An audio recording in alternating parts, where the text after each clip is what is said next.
নমস্কার। মুন রিসাইটেশনের পক্ষ থেকে আপনাদের সকলকে অভিনন্দন, ভালোবাসা, শুভেচ্ছা। চারিদিকে আমরা দেখছি যেভাবে একের পর এক ঘটনা ঘটছে, সেই ঘটনার পরিপ্রেক্ষিতে আমরা সত্যি নারীরা আজ অসহায়। প্রকৃত ভালো নারী তারা তাদের অস্তিত্বকে রক্ষার জন্য যেমন সবসময় সংগ্রাম করছে, সেই সংগ্রাম হয়তো কখনো বাস্তব অভিজ্ঞতা থেকে পাওয়া, সেই সংগ্রাম হয়তো কখনো আমরা দেখতে পাই চোখের সামনে প্রত্যক্ষভাবে, আবার কখনো বা বইয়ের পাতায় আমরা দেখি। কিন্তু যেভাবে নারীদের উপর একের পর এক নৃশংস ঘটনা ঘটছে, তার সুরাহা, তার বিচার কিন্তু সঠিকভাবে আমরা পাচ্ছি না। নারীরা কোথায় সুরক্ষিত? এটা সত্যি আজকে সবথেকে বড় একটা প্রশ্ন। নারীরা তার কর্মক্ষেত্রে সুরক্ষিত নয়, নারীরা তার শিক্ষা যেখানে তারা অর্জন করবে, শিক্ষায়তন, তাদের মহাবিদ্যালয়, তাদের বিশ্ববিদ্যালয়, সেখানেও নারীরা সুরক্ষিত নয়। তাহলে এইভাবে যদি নারীদেরকে বারবার বিভিন্ন সমস্যার সম্মুখীন হতে হয়, তাহলে কি করে একটা সমাজ, কি করে একটা সভ্যতা টিকে থাকবে? কারণ আমরা যারা প্রকৃতপক্ষে শুভ বুদ্ধি সম্পন্ন নাগরিক, তারা আমরা জানি যে নারী পুরুষের যৌথ নেতৃত্বেই কিন্তু আজকের সমাজ ব্যবস্থা, আজকের সভ্যতা গড়ে উঠেছে। যার জন্য নারীদের যদি অস্তিত্বের সংকট দেখা দেয়, তাহলে কিন্তু এই সমাজ সভ্যতাও একটা সময় আসবে ধ্বংস হয়ে যাবে। সেরকমভাবে যারা শুভ চেতনা সম্পন্ন পুরুষ আছেন, যারা সত্যিই ভালো মানুষ, তারাও কিন্তু আজ সত্যিই নিজেরাও খুব অসহায় হয়ে পড়ছেন। কারণ গুটি কয় মানুষের জন্য আজ কিন্তু তারাও নিজেরা অপমানিত বোধ করেন নিজেদের পুরুষ বলতে। কারণ যেভাবে এই সমাজ বা সভ্যতা চলছে, মিডিয়াকে কেন্দ্র করে, মিডিয়ায় যেভাবে দেখানো হচ্ছে বিভিন্ন বিষয়কে, সেটা কিন্তু কিছু মানুষকে উত্তক্ত করছে।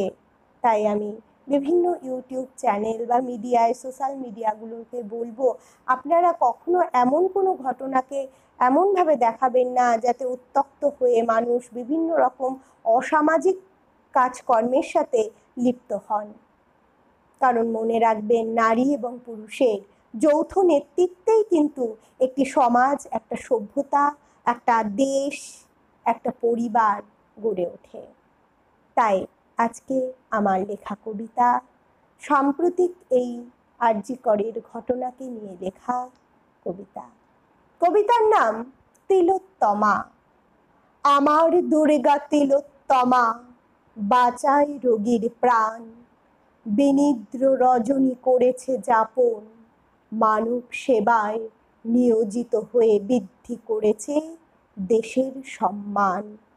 আমার দুর্গা তিলোত্তমা শিক্ষিতা, ডাক্তার, তরুণী, সুন্দরী, মিতভাষী, প্রতিবাদিনী। তোমার উপর যারা হেনেছে অসুরের ন্যায় হিংস্র পশুর লালায়িত মুখ ও নখের থাবা, সেই হিংস্র শয়তানদের অস্তিত্ব চিরতরে এই সুন্দর পৃথিবী থেকে মহাশূন্যে বিলীন হয়ে যাক।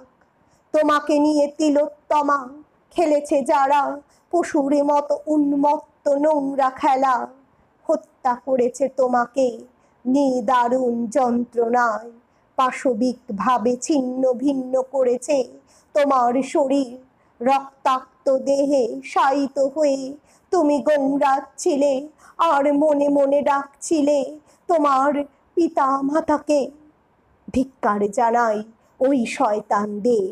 চেয়ে দেখ ওরে শয়তান, তোদের মতো অসুরীদের ধ্বংস করতে জন্ম নেয় প্রতি ক্ষণে ক্ষণে লক্ষ লক্ষ দুর্গতি নাশিনী দুর্গা। আমার দুর্গা নির্ভয়া, আমার দুর্গা তিলোত্তমা। অন্যায়ের বিরুদ্ধে কখনো পিছপা হয় না আমার দুর্গা তিলোত্তমা। তাই দিকে দিকে গর্জে উঠছে প্রতিবাদ মিছিল, হাজার হাজার নারী আজ রাস্তায় সামিল। বিচার চাই, বিচার চাই, দীপ্ত কণ্ঠে প্রতিবাদের দাবি। আমার দুর্গা তেজস্বিনী, মৃত্যুও তাকে নত হতে দেয় না। আমার দুর্গা তিলোত্তমা, সর্বগুণে পারদর্শিনী। আমার দুর্গা শত সহস্র উদ্যম প্রাণবন্ত নারী। আমার দুর্গা তিলোত্তমা হাঁটতে কখনো শেখেনি। আমার দুর্গা তিলোত্তমা মিথ্যার কাছে কখনো হারেনি। আমার দুর্গা তিলোত্তমা পরাজয় মেনে নিতে শেখেনি। ধন্যবাদ। আমরা সকলেই চাই তিলোত্তমার যে